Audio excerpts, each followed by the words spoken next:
Hey, it's Sela Social Studies. Hey guys, welcome back to Sela Social Studies. Today we're going to be talking about advantages and disadvantages of the Union or the North. So the first things we're going to be talking about is like banks, factories, and ships. So how can banks help win a war? For the Union, the answer was simple. Having the banks meant that you had the money to produce goods for the war effort and pay the salaries of the troops. The National Bank had been running continuously and had created a solid platform that could support such a money vacuum like war.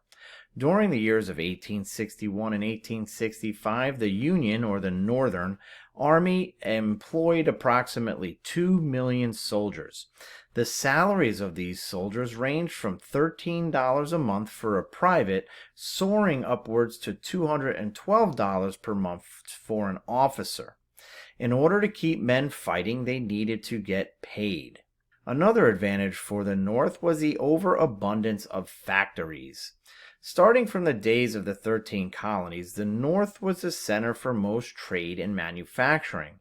The New England colony's economy was based upon things like fishing, whaling, lumber production, shipbuilding, and trade.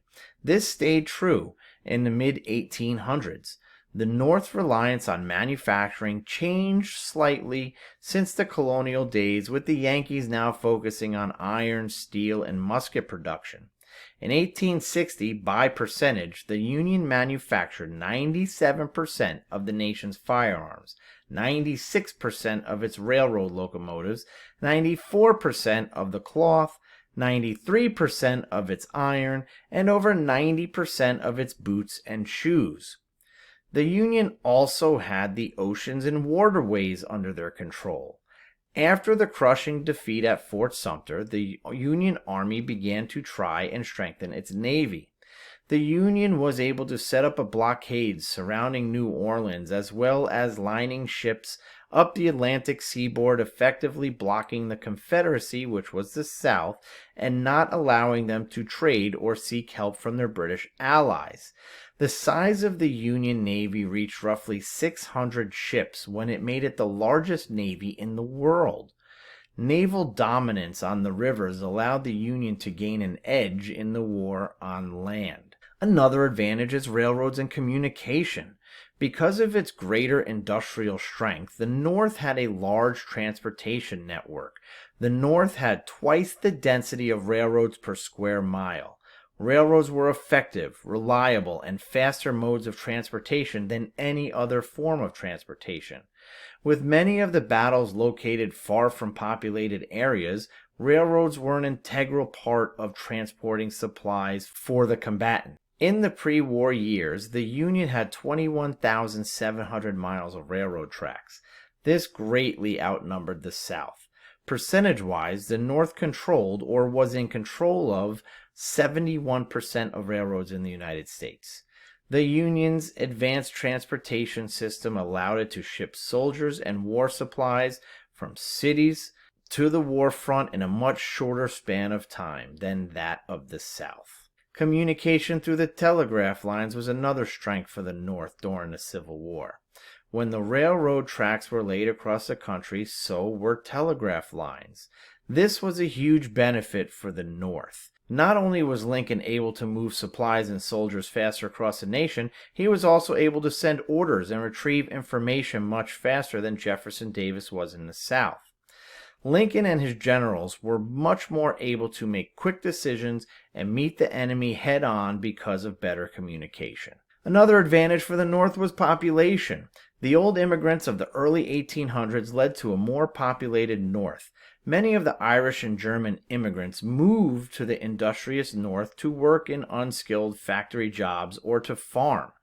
This led to the North being a much more populated area.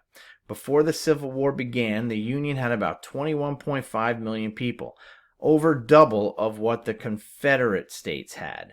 The North's greater population allowed surplus of men to continue working in the industries like manufacturing muskets and artillery for the war. Another advantage was the government. The North also had a much more stable government with many foreign supporters.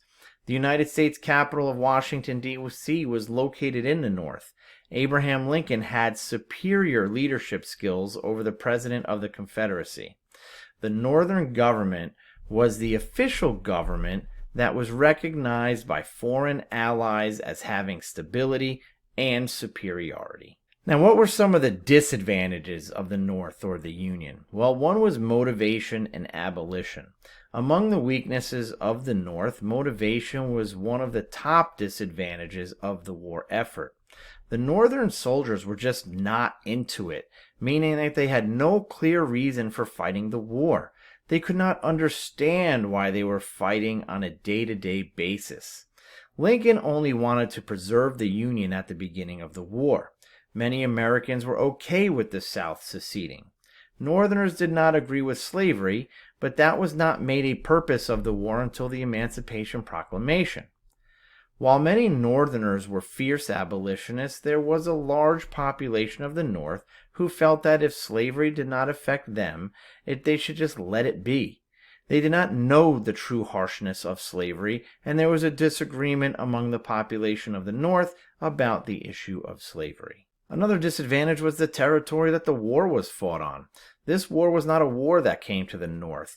There were a handful of battles that were fought in the true North. This was a disadvantage to the Union. They had to travel south and to the west to fight their opponents. They were also unfamiliar with the geography and cities they were fighting in.